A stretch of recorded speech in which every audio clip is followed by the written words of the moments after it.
평생 돈이 없다던 어머니였습니다. 그런데 장례식이 끝난 뒤 발견한 통장에는 제가 평생 몰랐던 숫자가 적혀 있었습니다. 저는 그 마지막 장을 보는 순간 제 어머니를 너무 늦게 이해했다는 걸 알았습니다. 엄마 통장 마지막 장에는 어머니가 돌아가신 지 일주일째 되던 날이었습니다. 아들 민수는 어머니의 오래된 장롱을 정리하고 있었습니다. 평생 검소하게 살았던 어머니였습니다. 낡은 옷 몇 벌과 오래된 사진첩, 그리고 약봉지밖에 없을 거라고 생각했습니다. 그런데 장롱 가장 깊숙한 곳에서 작은 통장 하나가 나왔습니다. 누렇게 바랜 낡은 통장이었습니다. 민수는 별 생각 없이 통장을 펼쳤습니다. 그리고 마지막 장을 보는 순간 손이 떨리기 시작했습니다. 잔액은 3,200만 원. 민수는 믿을 수 없었습니다. 어머니가 이런 돈이 있었어? 민수는 통장을 다시 처음부터 넘겼습니다. 그리고 이상한 사실을 발견했습니다. 매달 일정한 날짜마다 작은 금액이 입금되어 있었습니다. 10만 원, 15만 원, 30만 원, 그리고 가끔씩 큰 돈이 들어왔습니다. 민수는 그 돈의 출처를 알 수 없었습니다. 어머니는 평생 돈이 없다고 말씀하셨기 때문입니다. 엄마, 돈 좀 있어? 민수가 그렇게 물을 때마다 어머니는 늘 같은 말을 했습니다. 나 돈 없어. 너희나 잘 살아. 어머니는 아들에게 단 한 번도 돈을 빌려준 적이 없었습니다. 그래서 민수는 마음속으로 섭섭했던 적도 많았습니다. 친구들의 부모님은 집을 마련할 때 돈을 보태주고 손주들에게 용돈도 넉넉하게 주었습니다. 하지만 민수의 어머니는 달랐습니다. 손주가 생일 선물을 받을 때조차 작은 봉투에 몇만 원을 넣어주는 것이 전부였습니다. 민수는 가끔 생각했습니다. 우리 엄마는 왜 이렇게 나한테 인색할까? 그 생각을 할 때마다 죄책감이 들었지만 서운한 마음은 사라지지 않았습니다. 그런데 통장에는 3,200만 원이 있었습니다. 민수는 어머니의 낡은 가방을 뒤졌습니다. 그리고 그 안에서 작은 수첩 하나를 발견했습니다. 수첩의 첫 장에는 날짜와 함께 돈의 사용처가 적혀 있었습니다. 2018년 3월 12일 민수 카드값 50만 원. 민수의 눈이 멈췄습니다. 그날이 기억났습니다. 사업이 어려워 카드값을 감당하지 못했던 날이었습니다. 그때 친구에게 돈을 빌렸다고 생각했습니다. 하지만 친구에게 확인해 보니 뜻밖의 말을 들었습니다. 그때 내 엄마가 나한테 부탁했어. 너한테는 절대 말하지 말라고. 민수는 수첩을 떨어뜨릴 뻔했습니다. 다음 장을 넘겼습니다. 2019년 7월 3일 며느리 병원비 80만 원. 그날도 기억났습니다. 아내가 병원에서 치료를 받을 때였습니다. 민수는 보험금이 나온 줄 알았습니다. 하지만 그것도 어머니였습니다. 또 다음 장 2020년 11월 18일 손자 학원비 30만 원. 2021년 2월 9일 민수 대출 이자 2022년 6월 25일 며느리 생활비. 수첩은 몇 년 동안 이어지고 있었습니다.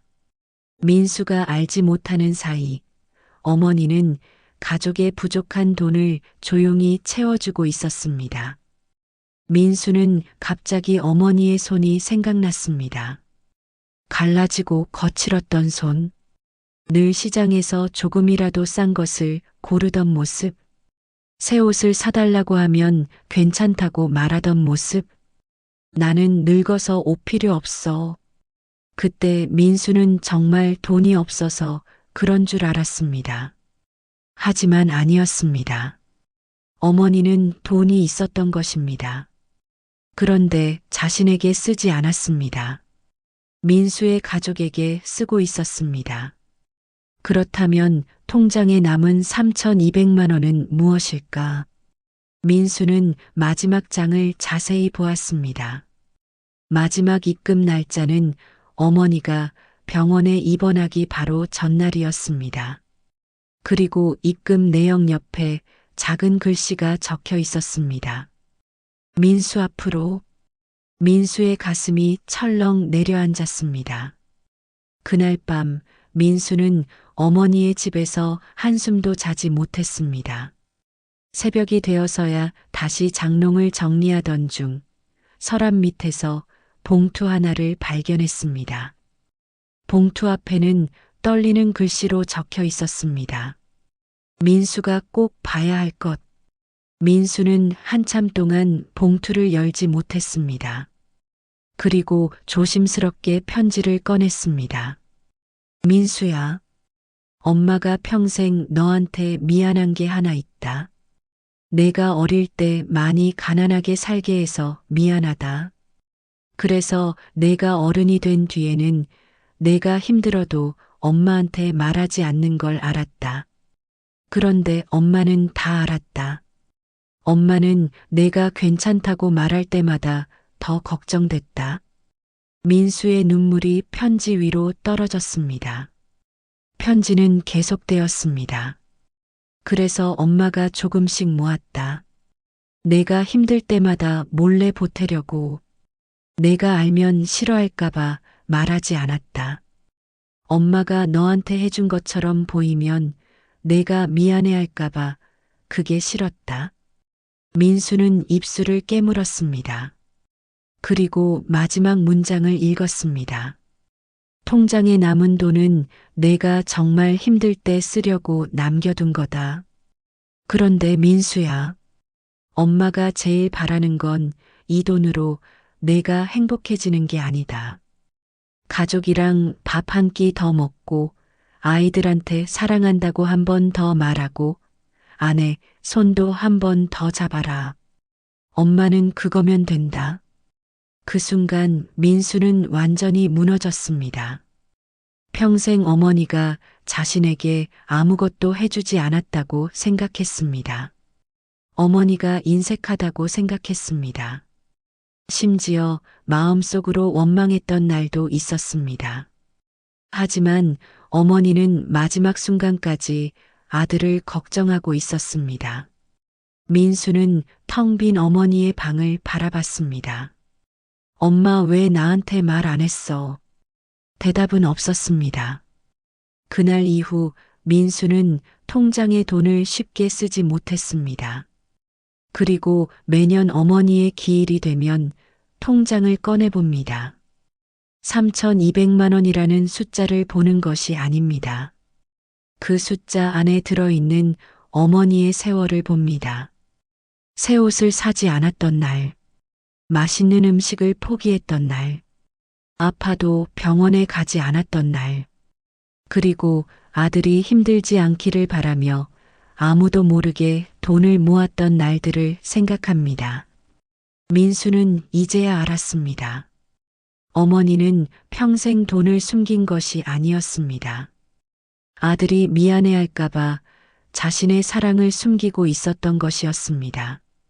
어머니는 돈을 숨긴 게 아니었습니다. 아들이 미안해할까봐 자신의 사랑을 숨기고 있었던 겁니다. 여러분도 오늘 아직 곁에 있는 부모님께 먼저 연락해 보세요. 부모님께 마지막으로 사랑해라고 말한 날은 언제인가요? 부모님께 지금 가장 하고 싶은 말이 있다면 댓글에 한마디 남겨주세요. 누군가에게는 그 한마디가 큰 위로가 될지도 모릅니다.